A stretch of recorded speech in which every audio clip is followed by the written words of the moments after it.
We're going to start with 1 Kings chapter 11, verses 1 through 25 tonight. We'll finish this chapter about Solomon and Jeroboam and the death of Solomon next Sunday night. Just something for your memory. Maybe if you can help you remember this. 2 Samuel chapter 11. That's the chapter where David saw Bathsheba. She was bathing herself, and you know the trouble that got him into. And now we're at 1 Kings chapter 11. And look how this begins. But King Solomon loved many strange women. This is where he gets in trouble too. The same kind of thing. Now, of course, with David, it was adultery and murder. And with this, it would be adultery too in God's eyes, although he did marry these women. Let me read this to you, these first two verses. There's a book of sermons in these first two verses. But King Solomon loved many strange women, together with the daughter of Pharaoh, women of the Moabites, Ammonites, Edomites, Zidonians, and Hittites, of the nations concerning which the Lord said to the children of Israel, Ye shall not go into them, neither shall they come into you, for surely they will turn away your heart after their gods. Solomon claves to these in love. That first word, but. Solomon's reign has been glorious. And it goes chapter after chapter after chapter, talking about the exuberant and glory of Solomon's reign and his kingdom. And you sort of wish chapter 11 wasn't here. In 2 Chronicles, where it's talking about Solomon, it doesn't mention this. These things we're about to read aren't told there. That's 1st and 2nd Chronicles, probably, the way I understand it, there's probably more the history of the priest, and for the priest, they're interested in the temple and all of that. But now this is the history from the prophets, when we're looking at 1st and 2nd Kings, and they point out, but Solomon, that word but, all these wonderful things, but there's this problem. Doesn't that describe so many that we know? So many good things, but this one terrible thing that just taints the rest of it and ruins the reputation of that life. But Solomon loved many strange women. That word strange. Now, I'm not talking about anyone here, but I've met some strange women. And I've met some strange men too. I've wondered, why would she marry such a strange person? Or why would he marry that strange woman? And we're talking about strange in the sense of there's something about them peculiar or odd that just seems not quite right. Okay, that's one way. That's not what this word strange means. It's talking about foreign women. Let's go back to the title I put here. Strange women, strange gods, and strange adversaries. You could put that word foreign in there. And it's not that Solomon just married foreign women. That had been done, and that could be done because these women could convert to Judaism and worship Jehovah. But when he's talking about these strange women, it's these women that they didn't change their religion. They kept their religion with them. And so Solomon married, as we might say, outside his faith. And that's what made it strange. We read in the New Testament about strange doctrines. It's doctrines that are not taught by the Scriptures. And so when he's marrying many strange women, also that word many, that's another problem. God's way is the best way. Now, it's right, it's the right way, But we also need to remember it's the best way. You're not supposed to go out and marry many women. You need one. That's what you need. And you stay with one. And these men that multiply to them wives multiply to themselves sorrows. So he married many strange women. And it says here, they were warned, they will turn your heart after their gods. How many have you seen that have been brought up, raised in the church, baptized into Christ? They know the truth. And then they go out and marry someone that's not a member of God's church. And before long, they'll take that spouse and they'll be over there with them. Now, I have seen it work the other way, where someone that's a member of the church has married someone, they're not a member of the church, and they bring that person to the faith. That is wonderful. But too many times it works the other way too.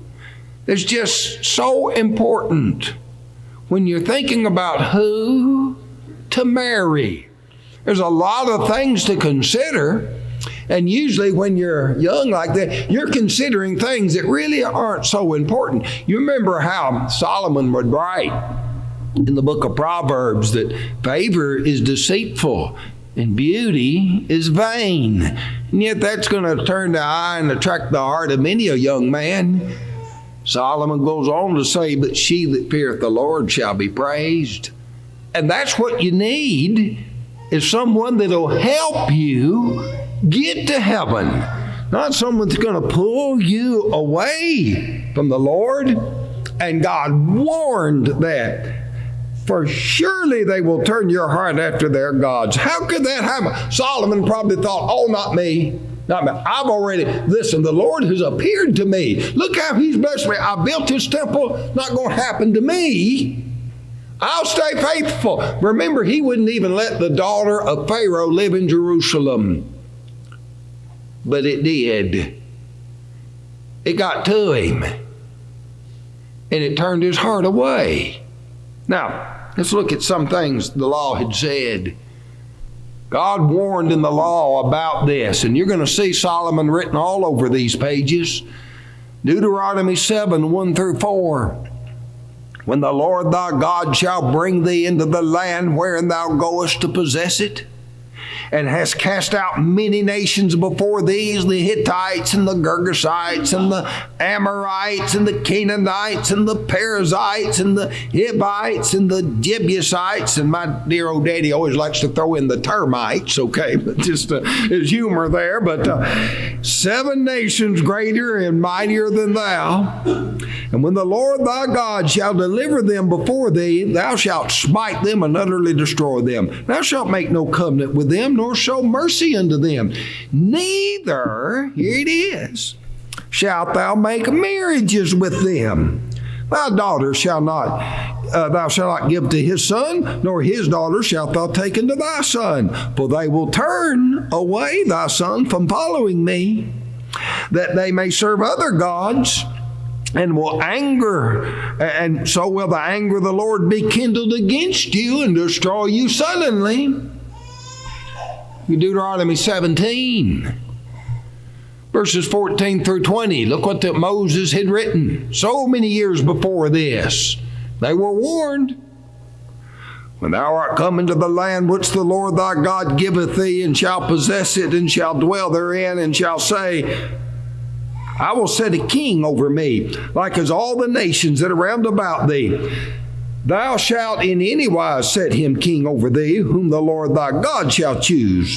One from among thy brethren shalt thou set a king over thee, that thou mayest not set a stranger over thee, which is not thy brother. Now notice verse 16. But he shall not multiply horses to himself, nor cause his people to return to Egypt, to the end that they should multiply horses. For as much as the Lord hath said to you, you shall not henceforth return no more that way. Verse 17. Neither shall he multiply wives. to himself, that his heart turn not away. There it is. Neither shall he greatly multiply to himself silver and gold. Didn't Solomon do all of these? Solomon's stables, Solomon's horses. He had them stationed all over the land, got them out of Egypt, just like the Lord said don't do. He went and got them out of Egypt. His silver and gold, we've read over and over about the riches. Now God blessed him with that, but then he multiplied wives. The exuberance, the extravagance of Solomon's reign. I don't know if there's anywhere else in all the history where you're going to read where a man had 1,000 wives. And that's what Solomon did. The next verse, 1 Kings 11 and verse 3. And he had 700 wives, princesses, and 300 concubines. Now that's having women he didn't even marry. And his wives turned away his heart. Just exactly what God warned about. And here he had 1,000 women. You think that made him happy? Oh, buddy, look at me. I got 1,000 women. You think that's going to make a man happy? I can't imagine. I'll tell you, listen, when you have one, you can be happy with one, but we all know we got to struggle. I mean, women struggle with their husbands and husbands struggle with their wives. You're going to have to work things out, and you're going to have problems. And if you marry two, you don't just double your problem, they magnify. And you get 1,000, can you imagine what problems Solomon must have had to deal with 1,000 women? How's he ever going to, I mean, there would be no peace, would there? 1,000 women. And that was his problem. And they turned his heart away. Listen how Solomon felt about this. It didn't make him happy. He blew it. In Ecclesiastes 7, 25 through 29, Solomon will write, I applied my heart to know and to search and to seek out wisdom and the reason of things and to know the wickedness of folly, even foolishness and madness. Well, he found out about folly, didn't he? And here's what he said, I find more bitter than death the woman. Now here, God saw Adam say it's not good for him to be alone. I'll make a help suitable for him. What joy that must have been to him. But not Solomon. And he goes on and says this, whose heart is snares and nets and her hands is bands. Whoso pleases God shall escape from her, but the sinner shall be taken by her. Didn't sound like all these 1,000 women made Solomon too happy. He's just saying, young men, just stay away from women. And then look what he says. Next verse, behold, this have I found, saith the preacher, counting one by one to find the account, which yet my soul seeketh, but I find not. One man among 1,000 have I found. You know, good men are hard to find. But he said, I didn't find one out of 1,000. I'm going to find a good man out of 1,000. But then here's what he said. But a woman among those have I not found. He had 1,000 wives and he didn't like any of them. He was tired of all of them. And so I hadn't found one woman out of 1,000. That matches exactly what it says in Kings, where it says he had 1,000 women. He said, lo, this only have I found, that God made men upright, but they've sought out many inventions. Solomon knew his trouble. It was him. He was the problem. He should have stuck with one, and he should have married a good one that would have been a help, spiritual help suitable for him. But instead he married 1,000. They turned his heart away from the Lord, and they made him miserable. You almost think, well, it serves him right, doesn't it? But it was sad, sad. Now, 1 Kings 11 and verse 4. Look at this. And it came to pass, when Solomon was old, that his wives turned away his heart after other gods. when he was old. Now, we young men, when we're young, we have these passions. Now, I can speak to the men about this better than the women, but I know women have passion too. And what does God expect of us?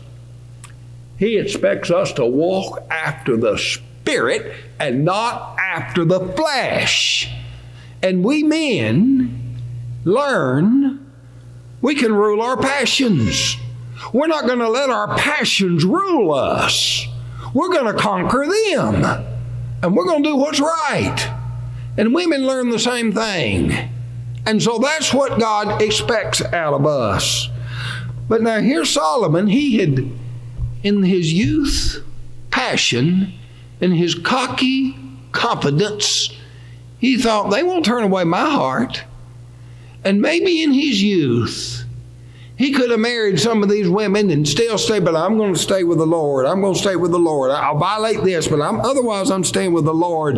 But that's the young man. Maybe he had a strength as a young man that he loses as an old man. I tell you, we old men know we're not the same men we were when we were young. And our wives, over time, have more and more and more influence over us, don't they? And so it's when Solomon turned old that he became weary of the influence. He started letting his guard down. He wasn't as strong as he used to be. And there were those women ready to take advantage of that, not for his good, but to pull him their way. And so when he's an old man, he loses it. And he turns his heart from God to other gods. His heart was not perfect as with the Lord his God, as was the heart of David his father. And then he starts naming some of these false gods. Solomon went after Ashtaroth, the goddess of the Zidonians, and Milcom, the abomination of the Ammonites. Solomon did evil in the sight of the Lord and went not fully after the Lord as did David his father. Then did Solomon build a high place for Chemosh, the abomination of Moab, in the hill that is before Jerusalem. Very likely it had been the Mount of Olives. And for Molech, the abomination of the children of Ammon. Here he is, they're turning, I want a temple for my God. Well, now you pick one of them. Okay, I'll build you a temple for your God. And then you got 999 women said, well, what about my temple for my God? And so he builds another and another. And once you start down that path, he just multiplies temples to these false gods. And likewise did he for all his strange wives, which burnt incense and sacrificed unto their gods. And the Lord was angry with Solomon, because his heart was turned from the Lord God of Israel, which had appeared to him twice, and had commanded him concerning this thing, that he should not go after other gods, but he kept not that which the Lord commanded. The question's asked, how could Solomon do this? I mean, didn't he have wisdom that exceeded all the wisdom of those that were before him? And the world marveled at his wisdom. How could this wise man be so foolish? And the answer to that is that he's like us. He did not use the sense God gave him. And that's what happens to us. We know better. And sometimes we don't use the sense God gives us. And it gets us into trouble. Just because you have wisdom doesn't mean you exercise wisdom.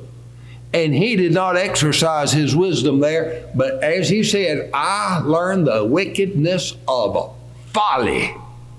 And so, like my Justin, my son-in-law, said, the wisest man showed himself to be the most foolish man when it came to women. And you know, there's a lot of men that can do a lot of things, and they're very smart, and they're very wise, and they're very accomplished. And yet, when it comes to women, they let that be their downfall. And we can say the same thing the other way too, can't we? And so, it came to these women that hurt him. And so we read in verse 11, Wherefore the Lord said unto Solomon, Forasmuch as this is done of thee, and thou hast not kept my covenant and my statutes which I have commanded thee, I will surely rend the kingdom from thee, and will give it to thy servant. Notwithstanding, in thy days will I not do it for David thy father's sake, but I will rend it out of the hand of thy son. Howbeit I will not rend away all the kingdom, but I will give one tribe to thy son for David my servant's sake, and for Jerusalem's sake which I have chosen. Solomon's son would be Rehoboam, and Rehoboam lost the kingdom, all but the tribe of Judah, and the Levites among them, and those of the tribe of Benjamin associated with Jerusalem. And they all became known as Jews, the one tribe, and the others left him, as the Lord says. Now, strange wives led Solomon to strange gods, and that brought upon him strange adversaries. Remember the word foreign there. Foreign wives, foreign gods, foreign adversaries. Let's look at some of them. The Lord stirred up an adversary unto Solomon, Hadad the Edomite. I didn't get the map out, but you know the map of where Jerusalem is, and Edom is south and across from the Dead Sea. There, the land of Edom. And there's this fellow named Hadad the Edomite. Now you read about some of this in 2 Samuel, I think it's chapter 7, might be chapter 8, some of the history behind this that's going to come back up, where Joab went down and smote the Edomites. Well, we read about it here. He was of the king's seed in Edom.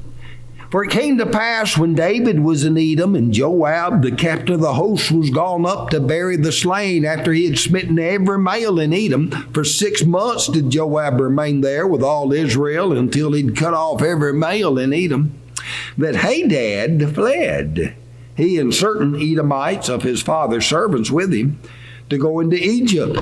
Hadad being yet a little child. He was just a small boy now. And so they're cutting off all the men, but the king's son, he got out of there, and he went to Egypt. And there arose out of Midian, these are some that joined him, and came to Paran, and they took men with them out of Paran, and they came to Egypt under the Pharaoh, king of Egypt, which gave him a house, and appointed him victuals, and gave him land. And Hadad found great favor in the sight of Pharaoh, so that he gave him to wife the sister of his own wife, the sister of Taphanes, the queen. And the sister of Taphanes bare him Gunabath, his son, whom Taphanes weaned in Pharaoh's house.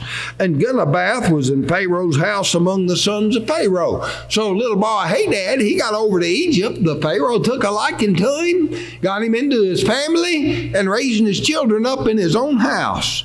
And then it says, when Hadad heard in Egypt that David slept with his fathers, that Joab, the captain of the host, was dead, Hadad said to Pharaoh, let me depart that I may go in my own country. And Pharaoh said to him, but what hast thou lacked with me, that behold, thou seekest to go to thine own country? And he answered, nothing. Howbeit, let me go in anywise. Something about the home country you just want to get back to. I like anything under you, but I want to go home. I want to go to my home country. And so the king's son returns to devastated Edom. And he builds them back up. And we read that God stirred up another adversary. Let's see. Okay, here's another one. Verse 23, and God stirred up another adversary, Rezon, the son of Elidad, which fled from his lord, Hadaezer, king of Zobah. Now that was up north. And you might remember when David went up north and made that great conquest all the way to the Euphrates River and the battle he had there. And some of them then fled to Damascus to escape from David. He said he gathered men to him and became captain over a band when David slew them of Zobah, and they went to Damascus and dwelt therein and reigned in Damascus. And he was an adversary to Israel all the days of Solomon, besides the mischief that Hadad did. And he abhorred Israel and reigned over Syria. Well, that's where we're going to stop tonight. We've got one more adversary, but he's not a strange adversary. He is of the stock of Israel. And so we'll read about Jeroboam then when we come back to 1 Kings chapter 11 and verse 26, and what happened with him and how he became an adversary to Solomon. Oh, Solomon just blew it. You wonder how old he was, and we don't exactly know. But we can pretty well estimate he must have been around about 20 when he became king, and we don't know exactly, but that fits. He reigned for 40 years. That means Solomon would have died when he was around about 60. I used to think that was old. I don't think that's old anymore. You're reading the book of Ecclesiastes. Oh, I'm getting into the next lesson, but I'll go ahead and tell you. You're reading the book of Ecclesiastes about the poor old crippled man that, all the infirmities of age, and it's Solomon describing himself. And he's just 60. I tell you, he may have lived an opulent life, but it wasn't good for his health. And he aged quickly, didn't he? Poor old Solomon. And now here he is. And he's got these Hadad and this other fella now and they're pestering him from the north and from the south. And he's got all these wives, and the latter part of his years is filled with all this sorrow and woe because he didn't use the sense God gave him. Well, let's just remember in our lives, while we're young, let's serve the Lord. And let's not think, oh, I can handle this. Because time has a way of dealing with us. And things come back to haunt us we wish were gone and buried. And they resurface. And a lot of time we suffer the consequences when we're old, like Solomon. And so let's not let our hearts turn away from the Lord. Let's turn our hearts back to the Lord. If you need to turn your heart back to the Lord tonight, then here's the invitation and opportunity to do that as we stand and sing.